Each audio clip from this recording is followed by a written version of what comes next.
ప్రతివారు ఏదో ఒకనాడు ఆడాలి మాయ జూదం. గెలిచామో ఓడామో అది ముఖ్యం కాదు, ఊహలతో వెయ్యాలి పందెం.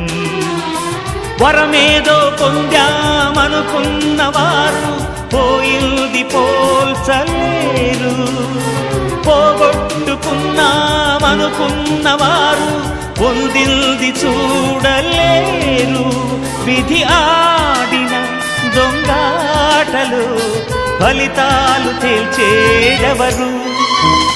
స్వప్నాల వెంట స్వర్గాల వేట తుదిలేని దోబూచులాట. ప్రతివారి కంట కొలువున్నదంట కోరేటి బంగారు కోట. ఏ దారి వెంట ఏ తీరముందో